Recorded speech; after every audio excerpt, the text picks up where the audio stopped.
Imagine a highly sophisticated system losing, well, 30 points of its value in a single day. A completely catastrophic drop.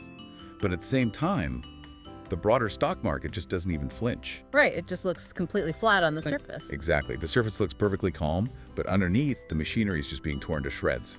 So today, our mission is to decode exactly how that mathematical impossibility actually happened. It's a fascinating anomaly. We're opening up a stack of highly classified observation logs from Team AI Lab. Specifically, these are dated June 9, 2026. Yeah, and these logs track machine learning algorithms under extreme market pressure. But let me be incredibly firm about the parameters of our deep dive today, right up front for you listeners. Oh, absolutely. This is crucial. Right. This is purely an observation of a closed simulation. There is absolutely zero financial advice here. I mean, we are making no buy or sell recommendations and definitely offering no promises of future profits. None at all. We are simply observers, looking through the glass at an objective clinical test of logic. And it's happening inside a very brutal laboratory environment. Yeah, brutal is the word. So we're analyzing the life cycles of two opposing strategic philosophies today. Two different ways of life.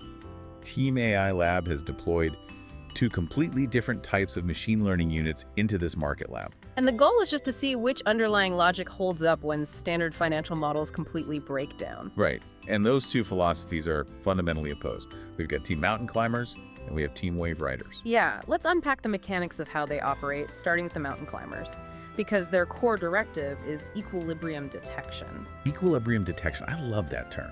I like to think of it like an analogy for you listening. Imagine standing in the middle of a screaming hurricane and you're trying to find that one perfectly still spot. The eye of the storm. That is exactly their philosophy. They want the unmoving ground. Mathematically, they are hunting for mean reversion. Right, looking for things to bounce back. Exactly. They track historical moving averages, standard deviation bands, asset elasticity, all that stuff. Their foundational belief is that whenever an asset's price snaps too far in one direction, a magnetic center of gravity will eventually pull it back. Like a rubber band snapping back to a historical baseline. Spot on. Now, the other side of that coin is Team Wave Riders, and their core directive is surging force tracking. So they look at that exact same hurricane and basically say, hey, give me a surfboard. Right. They couldn't care less about historical baselines or finding a quiet spot. They want to harness the chaotic momentum. They want the energy of the storm itself. Yes. They're looking at order book velocity, relative strength indices, momentum ignition points. If the market is experiencing a massive directional shift, they aren't waiting for a pullback. They calculate the trajectory and just draft right behind that momentum. Treating the volatility as an energy source rather than a risk factor. It is such a brilliant contrast. Seeking the mathematical center of gravity versus just accelerating into the chaos. And according to this June 9 observation log, the environment they are operating in right now is behaving like an unprecedented storm. Yeah, the old rules of market physics have just stopped working. And we're going to look at exactly how these two radically different philosophies are surviving or, well, utterly failing in this anomaly. Because to really test these philosophies, the researchers at the lab, they don't just run them through historical data sets. That would be too easy. It's safe, right? Right. They conduct a live daily deployment. Every single morning at 9:00 a.m. Japan Standard Time, the lab issues a scouting report.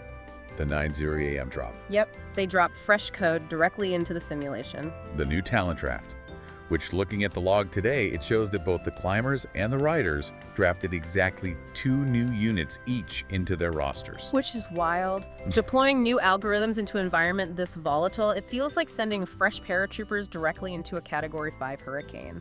Seriously. Yeah. And it raises this massive question about data conditioning for you to think about. These new talent units are entering with a completely clean slate, right? Right. Operating entirely on their base logic. Yeah, they are joining the active roster. Those are the main forces, the units that have already been grinding through the trenches in previous sessions. So I have a question about that.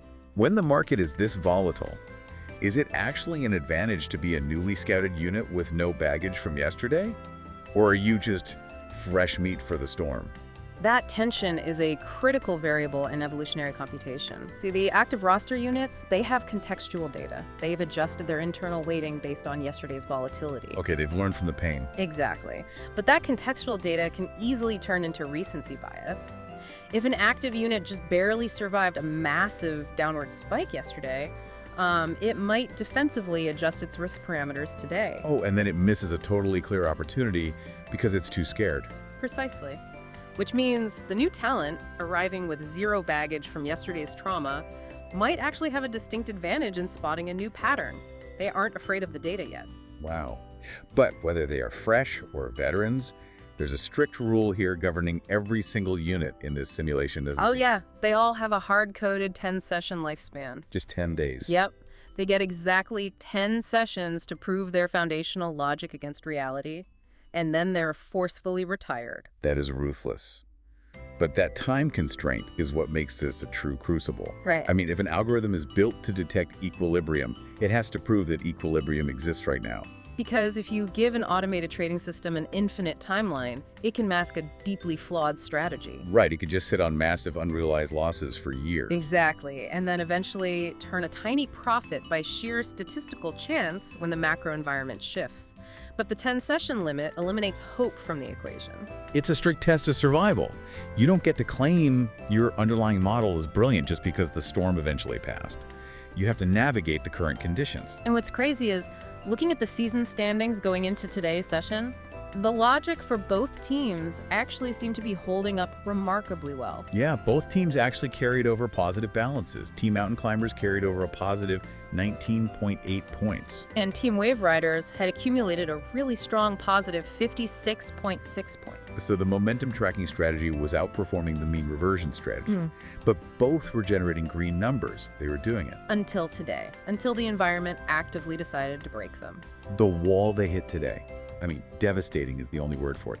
In a single day, Team Mountain Climbers took a massive concentrated hit of negative 30.1 points. Yeah, and Team Wave Rider suffered an even steeper drop. They recorded negative 33.5 points.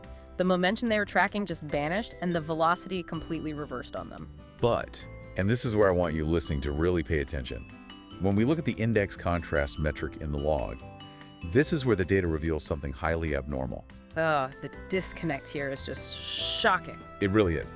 So the index contrast measures the divergence between the algorithm's performance and the broader market benchmarks, specifically the Nikkei 225 and the 2PX. Right, the surface level indices. Exactly. So if these highly sophisticated units are taking 30-point hits internally, you'd expect the whole market to be crashing. Yeah. But against the Nikkei 225, the mountain climbers diverged by only negative 0.1 points. And the Wave Riders by positive 0.6 points. And against the 2PX, it's just as tight, negative 0.3 points for the climbers, positive 0.4 points for the riders. It's practically flat. Right, so the algorithms are taking massive 30-point daily hits, but their divergence from the major indices is just fractions of a point. Fractions of a single point. It is literally like looking at a thermometer on the wall that assures you it's a perfectly sunny 72 degrees while the house is visibly burning down around you. That is exactly what's happening. The sensors on the roof are registering a calm day, while the foundation is entirely fracturing.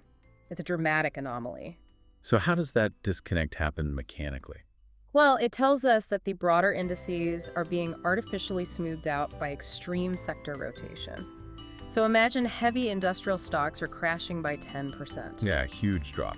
But mid-cap technology stocks are simultaneously rocketing up by 10%. The overall index average mathematically cancels out the movement. So the index prints a 0% change, projecting total stability, even though everything underneath is pure chaos. Exactly. And that illusion of stability is incredibly toxic to algorithms relying on historical correlation. The mountain climbers look at that 72-degree thermometer, assume the environment is stable, and attempt to buy the dip on the crashing industrial stocks. Because they assume those stocks will revert to their historical mean. Right. But because the underlying structural rules have changed, the mean doesn't exist anymore, the support levels vanish, and the algorithm just catches a falling knife. Ouch.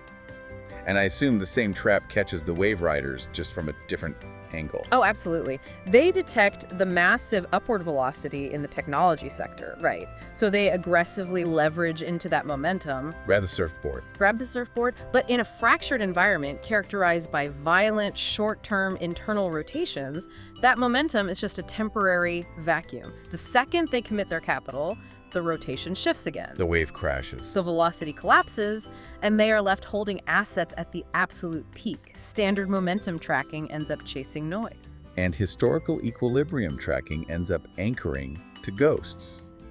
That is wild. I mean, the algorithms aren't failing because of a syntax error in their code. They are executing mathematically flawless maneuvers for an environment that just ceased to exist. The market rules have fundamentally changed. Right, and with losses that steep across the board, it's honestly a wonder the simulation hasn't been completely wiped clean. But I refuse to let this deep dive end in despair, because when you look closely at the active roster data, the wipeout isn't total. No, it's not. Amidst this massive systemic failure, there is a strange anomaly happening with a tiny fraction of these units. We have to look at the survivors. Yes, the survivor stats. Out of the 13 mountain climber units currently operating in this simulation, exactly 5 of them are holding positive points. And out of the 17 active Wave Rider units, 8 have managed to maintain positive points. It's like they're lighthouses in the dark. The vast majority of strategies are being swallowed whole by the waves, but this tiny fraction is miraculously staying afloat. And we also have data on the 10-session exit. Right, the units that actually completed their mandatory 10-session lifespan today, grounding the data a bit. So, the log shows no mountain climbers reached their 10th session today. The veterans in that cohort were likely wiped out earlier, but one Wave Rider unit did complete its tenure. A unit assigned to the other products category, right? Yes, it finished its mandated tracking protocol with a final score of negative 6.3 points. I mean, it survived its tenure, it took some structural damage and exited with scars, but negative 6.3 is vastly superior to a catastrophic negative 33-point failure. It absolutely is. It didn't get decimated like its peers. But for those 5 climbers and 8 riders actually staying positive, I have to push back here. Are we just looking at pure statistical luck? Like, if you deploy enough random models, a few will just guess right. Or is it possible these specific algorithms have actually seen a new pattern in the chaos that the others missed?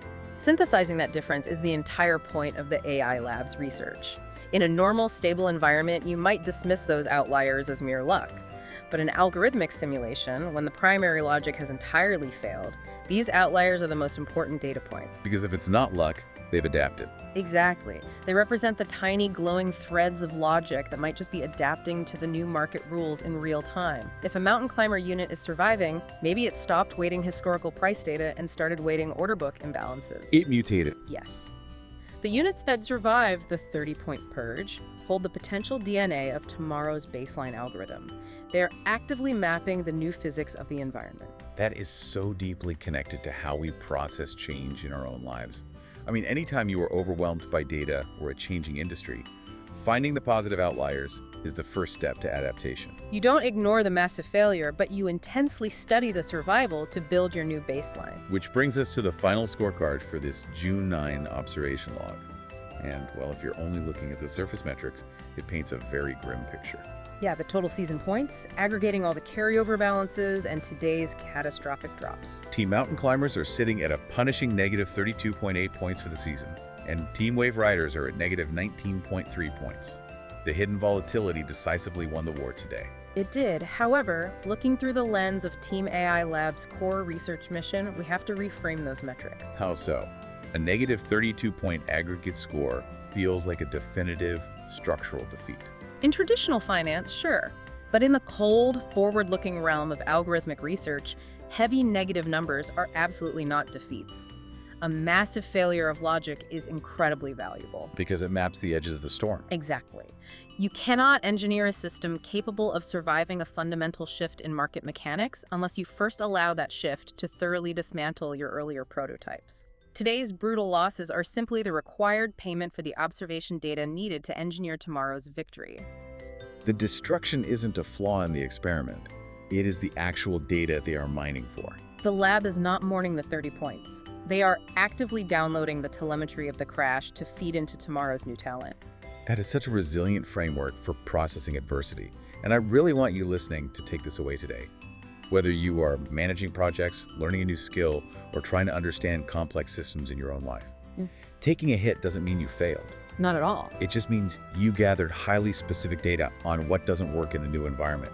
You paid a price for that data. The only actual failure is refusing to use it. You observe the failure, identify the outliers, adapt the logic, and deploy again. It really is the only way forward.